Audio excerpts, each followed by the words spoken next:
Hi, my name is Clinton Erling, and I'm the president of the Georgetown Chamber of Commerce and Industry. The Chamber's Business Review is an informative weekly television magazine of the Georgetown Chamber of Commerce and Industry. We will showcase the activities of the Georgetown Chamber of Commerce and Industry, feature interviews of prominent business personalities, and broadcast our popular training seminars for the entire country's benefit. So please sit back and enjoy while we indulge your attention over the next half an hour. But we did a survey. Dale Carnegie, we decided to commission the survey because we had some ideas about it, but sometimes when you do your own survey, people are skeptical at best. So we commissioned M&W Research, and they did a survey for us on employee engagement. Now, there's been several employee engagements. There's been Gallup poll of employee engagement in 2006 and repeated in 2012. Blessing White did an international employee engagement, and the numbers are eerily the same. Then we did this survey with M&W Research, and we found some, and this is some of the findings we have. Here's what we identified. The 3 drivers of engagement, I'm sorry, it's not popcorn in the break room. It's satisfaction with immediate manager, belief in senior leadership, and pride in your organization. Who had those right? Yes, question. Who had 2 out of 3? Yes. The survey, was it US based? It was US based, and there are some cultural differences. So it is a US based survey, but what we found that when we give you the numbers worldwide are eerily the same. They don't change by a percentage of 10 points. You see a percentage change 2 to 3 points when we give you the numbers. All right. So even though this is a US based thing, and it could be different in other groups and organizations and cultures based on the economy, the whereabouts, the opportunities, and things like this, we still feel that even in all organizations, if you manage these 3 things, they're critically important for organizations. Any other questions? Thank you for that question. Any other? All right. So here's what we identified. Why is engagement important? So let's talk about some of the results of this survey and what we found out. High engaged organizations outperform others. This is what our survey found out by 202%. In other words, people who want to be there outperform other organizations where there's people who choose not to be there by 202%. High engagement leads on average to 90% shareholder return. In other words, for our shareholders and our stakeholders, they get as much as 90% return higher than those organizations that don't. And very simply, and we can all understand this, engaged employees lead to lower turnover, which on the long run leads to more profitable organizations. Now, there's some things that we find is certainly important to that whole process. Now, out of our survey, I don't know if you can see this, but I think this is a very telling, this slide for me says it all. So I'll try to explain it to you in terms of what it looks like. We identified 3 types of individuals. There's a fully engaged employee, a partially engaged employee, and a disengaged employee. The person who, in other words, I'm there because I want to, I'm there because I'm there, and I'm there but I don't want to be there. Okay, that's my definitions for those 3. Now here's what it found. Now this is the increase indicating yes would change the job. In other words, this is the percentage of number, if I got a job opportunity elsewhere, this is the percentage of people who would change if I got a new job. On the x-axis is the percentage of income you would leave for. All right, we got it? So on this is the percentage of people who would leave. This says at what percentage would you leave based on those 3 areas of being fully engaged, partially engaged, or actively disengaged. 26%, this is the green line. You can't see what this color, this is the green line. 26% of fully engaged people will leave at a 5% increase. Only 26%, so 1/4 of your workforce on average would leave at a 5% increase. Okay? 46% will leave, partially engaged employees will leave at a 5% increase. But here's the number. You can see this? 69% of your actively disengaged people will leave at a 5% increase. Now, we didn't talk about what actively disengaged. Actively disengaged does not mean these people are not smart. They don't know what they're doing. They're not experienced. In many cases, they're your knowledge bearers, your experienced people. There's people who've been there for a long time. They do a great job, but they're not treated right. So they're in it, but they're not in it to win it. So what happens is that they become they create internal strife because they cause a division between what they can do in their job between the leaders that are leading. So 69%. So how much is it costing you to replace that person and that skill set and the knowledge that they have? Now, let's just do the numbers. Let's just say, on average, the average salary is $100,000 US dollars. I got to use US dollars. I'm still trying to understand the denomination. Right? So let's just say it's $100,000 US dollars. What is a 5% increase for $100,000? $5,000. Let's just say you get paid 26 weeks every 2 weeks out of a 52-week year. So after taxes in the United States, you know what it comes out to be per check? Less than $30 a check. Your people are leaving for less than, now I'm not saying that could be a significant money for different cultures, but in America, it wouldn't, for certain jobs, it wouldn't be worth the move for that type of salary. So in other words, they're not leaving for money. They're leaving to find a better place to work. They're looking, in certain cases we've identified, they'll leave for less money if they're treated better. It's amazing. It's amazing that it's amazing that happens and we've allowed that to happen in our workplace. Because we're transitioning from the days of telling people what they can do. You will do this or else. It's going from a dictatorial work environment to a more creative, collaborative work environment. And that's across the board. It is impacting companies, not just in the U.S., but globally. The Blessing Light study says the same things that is impacting companies globally in terms of how we're treating people and why it's important to keep people engaged. This is a study done by Kevin Cruz that talks about 28 reasons why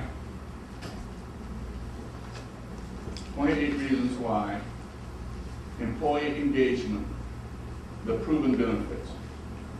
Now this is, go to www.forbes.com, look up Kevin Cruz.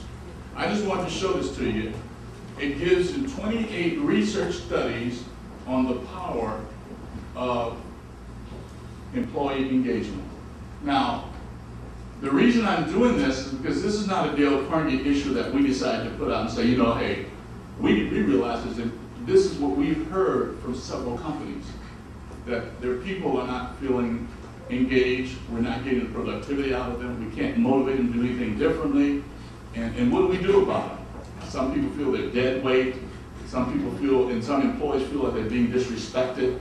So all of these different studies show you not the impact negatively, but the positive impact to employee engagement. And you can go through this site and you can look at all the different numbers and what Gallup surveys and everyone's saying about we don't want to own any companies that own Brazil, but anyway, that's the purpose of the site, right? So take a look at it. Go take a look at it, and you're going to find some incredible studies in cost savings and profitability that organizations are witnessing from going through these this workshop as well. So I just want to share that with you because this is such a significant thing in the workplace today. I just thought it would be important that we looked at it. So let's look at what this engagement means. Engagement critical to success. Fully engaged people, they stay with your organizations longer. They contribute to the bottom line. They committed to productivity and quality. And guess what happens? And they emotionally and intellectually connected to the outcome of the job. Okay?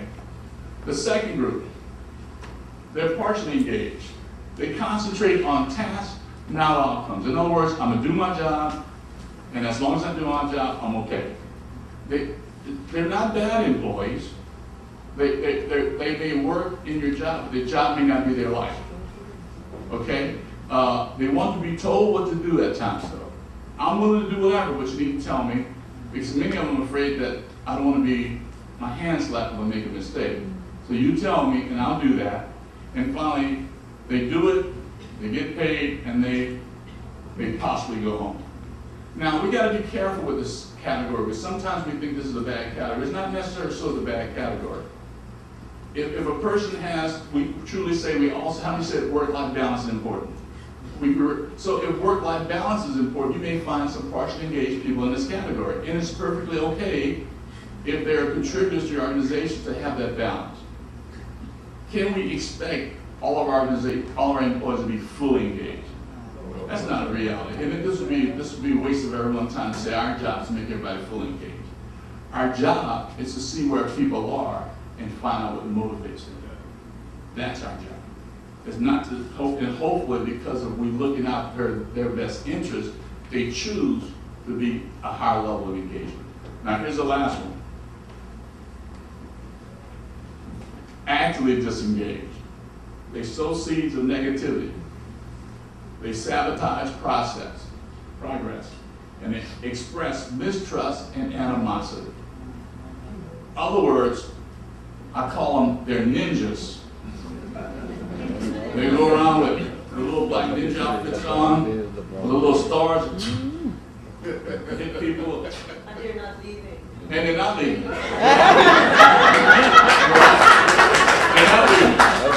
When you saw that 69%, sometimes you might try to, and many times we're going to talk about a Dale Carnegie methodology, we got to help them out.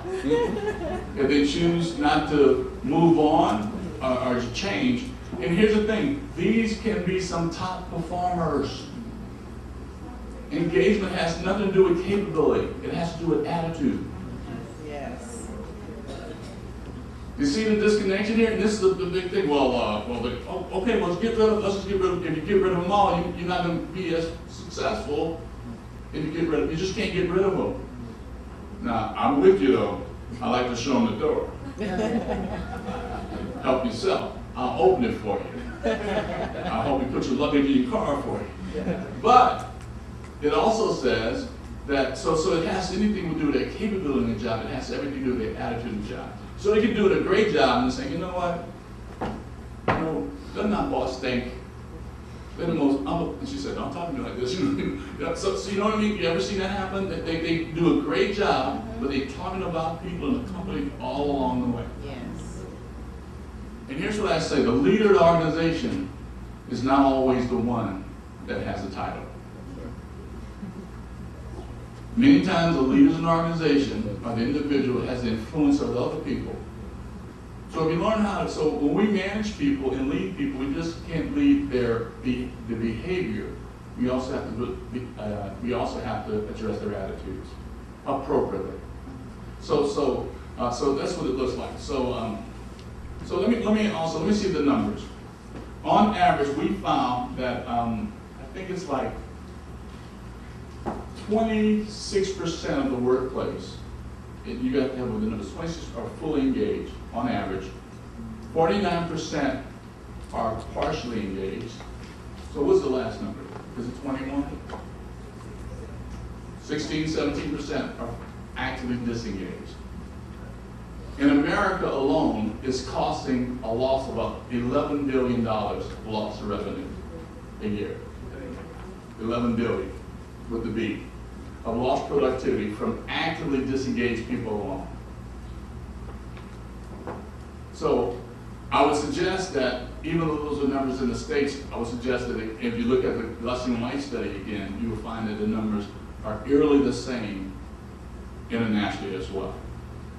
So it is impacting all of us. So here's something. Client-facing organizations have low levels of engagement. In other words, who are the people who get disengaged? Client-facing employees, those employees who are in customer service, sales. All right, anything when you're dealing directly with the client, you may have tendency to be disengaged. Why would you think that would be the case? Too much stress. They're dealing with a lot of stress. They're dealing with some mean people who talking to them any kind of way. And sometimes, so they're getting it from not just the client, but also from the boss. So they get fed up, all right? Now, check this out. This is kind of like marriage. I'm sorry. Engagement increases during the first 5 years, then declines or stagnates. I'm just joking about that. But you know what I mean? Yeah, you might be honest, all right? You know, everybody's like happily ever after because people come in expecting for 5 years on average, things are going to be great. You know, when we interviewed, you whispered those sweet nothings to me. You told me how beautiful I am. You said you would court me and give me increases and send me on vacations. And you're still waiting. You would buy me diamonds. And you haven't even taken me out to lunch yet. So the disillusion happens, and when people are disillusioned, guess what happens? They become disengaged. So, and here's what we also find in our survey. Enthusiasm, it leads to extra effort in organizational success. So, how do we tap into a person's enthusiasm?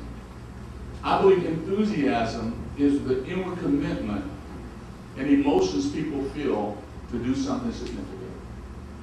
There's the inward driver commitment that a person feels who are doing something significant. And that's the things we have to foster. And here's what we've identified. Value people who feel confident when they're inspired, enthusiastic, or empowered. You can take it any way that leads to engagement. But here's what we're going to do. We're going to come back to this slide. In your workbook, we have a little assessment to see how well you are engaged. Now, if you're sitting by your coworker or your boss, don't let them see your sheet. Don't tell them your score. Just look at me and I'll try to figure out where you're at. All right, so turn the page and you're going to see employee engagement, self-assessment. Now I got to tell you how to take a quiz, because some of you guys, I know you know how to take a quiz, but I just want to make sure. Can we write the 11th commandment at the top here? I'm going to give you the 11th commandment. This is Ercell Charles, the 11th commandment at the top. Thou shalt not, right at the top, thou shalt not. It goes for whatever religion you believe, but here we go. Thou shalt not kid thyself. That's the 11th commandment, because I know what you're going to put on here. You're going to put what you think the answer should be, and still what the answer really is. Okay? So, in other words, let me give you a couple of how I would answer them. Fooling myself. I believe senior leaders are moving their organizations in the right direction. Okay, that's a 5. I completely agree. Let me do another one just to make sure you have. I have confidence in the leadership ability of our senior management. Of course, that's a 5. Let me just do one more. I am satisfied with the input I have in decisions that affect my work. Absolutely, that's a 5+. No, I'm fooling myself. So keep it real, all right? So let's do that. So after you do the survey, you're gonna have to figure out, there's a scoring quiz. I'll show you. Oh, you gotta calculate the answer. You might need a calculator, but it's okay. All right, so do pages, these 2 pages, and see what you come up with, all right? Please go.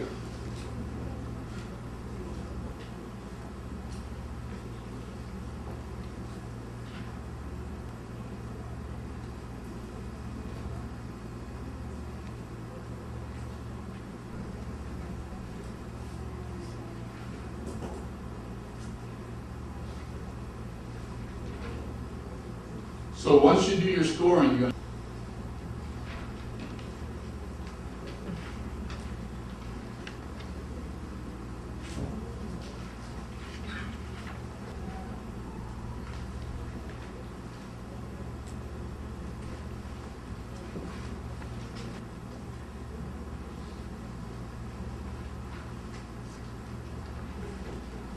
when you finish the scoring, you're going to take all the responses, the number of responses that you were number 1, and you put it in one category, multiply it by 1. All the 2s, you're going to get all the number of 2s that you answered as 2, put them at 2 times that number and multiply it like that, and so forth and so on, and you should be able to total all those columns and get a score.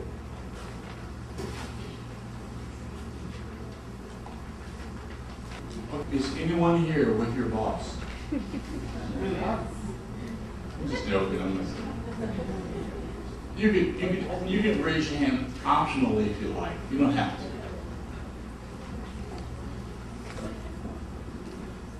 So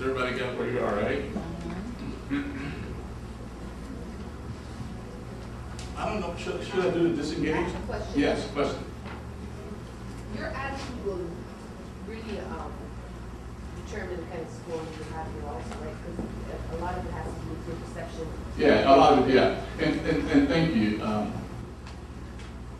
Her comment was a lot of it has to do with your perception of how we receive, and you're right. So this is just a guesstimate at best. It tells you from your perspective how you perceive your involvement with your leadership and your team. So you're right. And so if it's so, and it's not that you're, by the way, let me say this before I ask. If you say, okay, I came with a disengaged score, doesn't mean you're a bad person, you do a bad job. It just means there's some things that you have to talk about, or things has to change possibly for you or your company to help you become better engaged. Would you agree? Yes. Same thing as partially engaged. And the goal here is not to get 110 points. Anybody got 115? All right, so let's just see. If you like, it's optional. All right, we'll start with the bottom. How many people score? Score would indicate. We're not saying that you are. How many?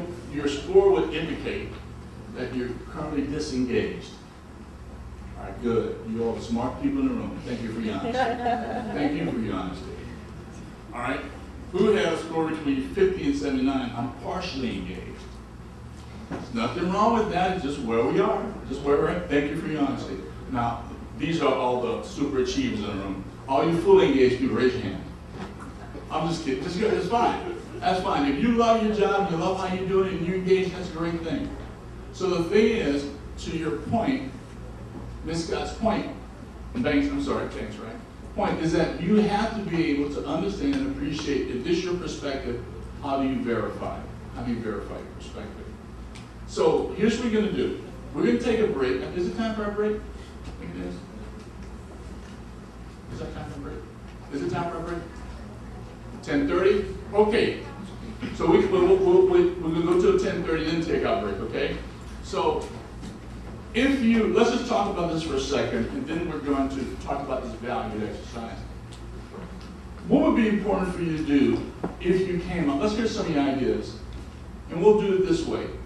Well, let's go back to our group and talk about if you had a disengaged score or someone else who was disengaged, what were some of the things you would request or ask this person to do? If you had a partially engaged score, what were some of the things you would ask or request from this person to see why they're there? And then we're going to ask you to talk about if you had a fully engaged person, what would some of the recommendations? What would be some of the recommendations you would ask for that person, how they could help change and help others become engaged as well? Okay? So get in our groups of 2s or 3s. First of all, share your score with the person, then discuss what are some of the things we could do to help a disengaged person, what are some of the things we could do to help a partially engaged person, and what's some of the things that a fully engaged person can do to help others be fully engaged as well. All right, in your groups, in your tables, please go. Well, it would be important to really get communicate that when you have that, then get them very like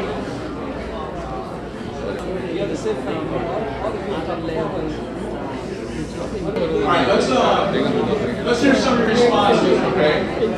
And let's start with the top level first. What are some things that a fully engaged employee can do, which many of you are, that would help possibly other levels be more fully engaged?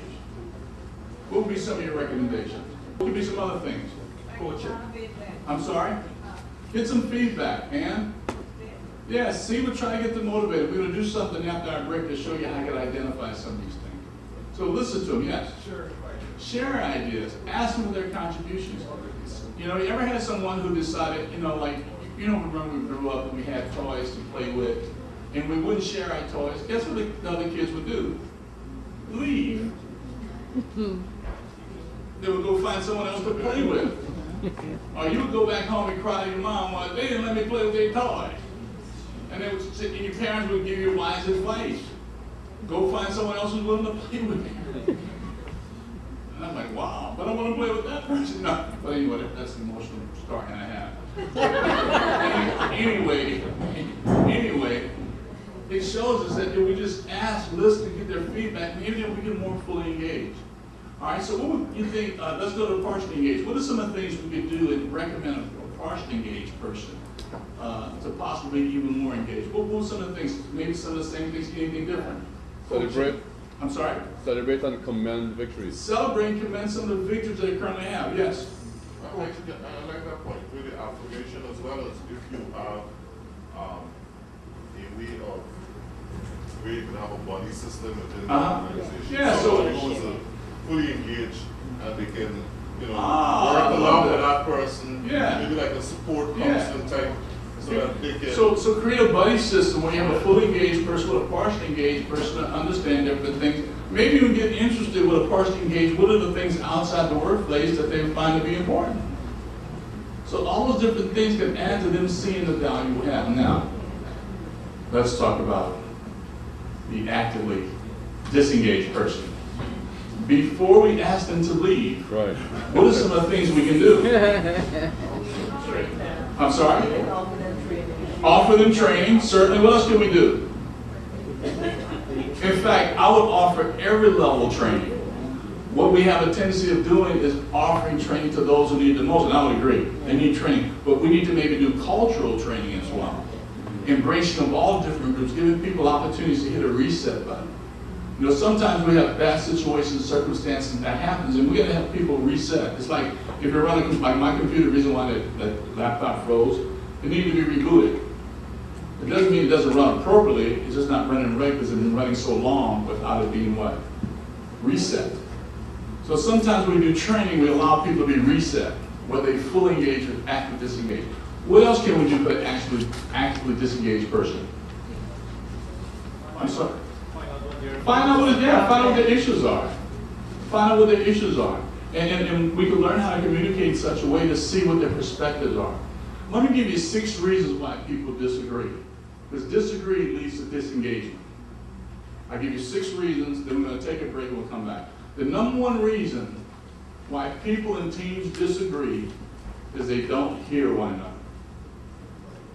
They don't hear one another. 2 people talking, right, but no one's what? Listening. The number 1 reason. The second reason why people disagree, and the reason why I disagree with this program is disagreement leads to disengagement. The second reason why people disagree, we have different values and beliefs. Different values and beliefs. Yesterday we were doing some training and we talked about the country of America. Are we friends or foes? And they had a lot of different opinions. I'm glad the one we found was that we were friends.